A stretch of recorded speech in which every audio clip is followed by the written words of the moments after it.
परभणी शहराच्या सुजातानगर परिसरामध्ये या ठिकाणी गोळीबार झालेला आहे। एकूणच आरोपीने 3 राऊंड फायर केल्याची माहिती आहे आणि अशा पद्धतीने पोलीस या ठिकाणी दाखल झालेले आहेत। मोठा पोलीस फाटा फौजफाटा या ठिकाणी दाखल झालेला आहे। फॉरेन्सिक टीम देखील या ठिकाणी दाखल झाली। घर मालक आपल्या सोबत आहेत। काय सगळा घटनाक्रम आहे? रात्री 8:30च्या दरम्यान मिरवणुकीच्या वेळेस मिरवणूक जात असताना पहिल्यांदा आमच्या गाडीचे जे डीजे आहे, आंबेडकर जयंतीचा डीजे बंद पडल्यामुळं आम्ही काय केलं, दुसऱ्या गाड्यांना पुढे जाण्यासाठी विनंती केली। त्याप्रमाणे 5-6 गाड्या पुढे गेल्या। नंतर ही जी एक मागून आलेली गाडी आहे त्याच्यामध्ये बरेच महिला पुरुष होते। मी त्या डीजे वाल्याला सांगितलं की वरी थोडी कमान आहे, त्या कमानीला गाड्या अटकायल्या, तर सावकाश जा। एवढ्यामध्ये ते जे बनसोडे वकील आहेत, विलास रतन बनसोडे यांनी मला डायरेक्ट शिवी दिली। जा रे भाडको म्हणलं, तुला काय घेणं देणं आहे म्हणला, अडकल्यास बघून घेऊ, अशा पद्धतीचं बोलणं झालं। मग मी बोलाबोली झाली आमच्या दोघांची। त्याच्यानंतर पोराने त्यांना तिकडे घेऊन गेल्याच्या नंतर तो विषय तिथं संपला। तरी पण मी ही गोष्ट पोलीस खात्याला कळवली की अशा पद्धतीचं झालं।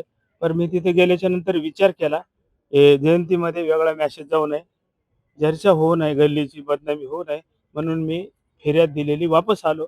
मी म्हणलं मला फिर्याद द्यायची नाही, कारण ते पण आमच्या जवळचेच आहेत, अशा भागातलेच आहेत, असं म्हणून ते रद्द केलं। पण दुपारी 2:30च्या दरम्यान त्याने एक फोन केला आणि फोनवर धमकी दिली की आज तुझे पाय तोडतो आणि तू भाड खाऊ कुठं आहेस, असं म्हणल्याच्या नंतर ते मी पोलीस स्टेशन गाठलं। मला नाही, माझ्या मुलाच्या ह्याच्यावर त्याने धमकी दिली। माझ्या मुलानं फोन केला की असं असं फोन आलाय, तुम्ही इकडे या। यावरून मी पोलीस स्टेशनमध्ये जाऊन त्या ठिकाणी हा सगळा घटनाक्रम किती वाजता घडला आणि काय घडला? हा 2च्या नंतर 2:30च्या नंतर घडलेला आहे दुपारी। यावेळेस मला माहित नाही, घरामध्ये सगळे मुलं, लहान लेकरं आहेत, 6-6 वर्षाचे, 2 वर्षाचे। भीतीदायक वातावरण, जिकडं तिकडं पिक्चर टायला अशी तो करू लागला आणि मला घरून फोन आले की इकडे येऊ नका, फायर चालू आहे, कुऱ्हाड हातात आहे वगैरे वगैरे, शस्त्र घेऊन। आणखी त्याच्यासोबत 1-2 कोणीतरी होते, तर ते हायदोस घातला होता। अनेक लोक बघत होते, परंतु त्याच्याकडे ते शस्त्र असल्यामुळं, पिस्टल असल्यामुळं लोक घाबरू लागले। आणि आमचे जे शेजारी आहेत ते म्हणले हे काय चालू आहे म्हणजे, तर त्याला म्हणले तू मध्ये जाय नसतं तुला उडवून टाकेल। त्यावर ते संतापले आणि म्हणे माझ्यासारख्या माणसाला, सिनियर सिटीजनला असं बोलतो, ते खाली म्हणले उडव, म्हणले कसं उडवतो। SP ला म्हणला मी ह्याच्यावर मारतो त्याच्यावर मारतो, घाणघाण शिव्या, पोलीस खात्याला घाणघाण शिव्या, असं ते। आणि संदर्भात फिर्याद दिली आहे तुम्ही? नाही, आता मी घरचे गेले तर मी चालू, SP साहेब इकडे आल्यामुळे मी आलो। कोणी जखमी वगैरे आहे का? नाही, मी दरवाजे लावून बसले मध्ये सगळे आणि रडू लागले।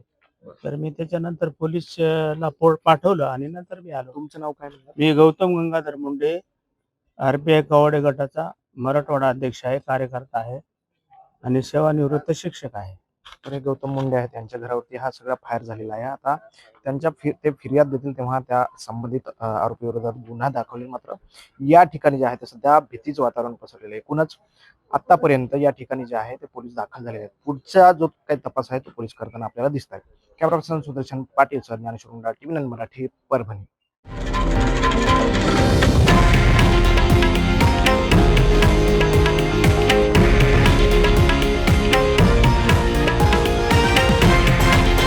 हे आहे देशातील नंबर 1 न्यूज नेटवर्क आणि आपण पाहत आहात TV9 मराठी, एकमेव।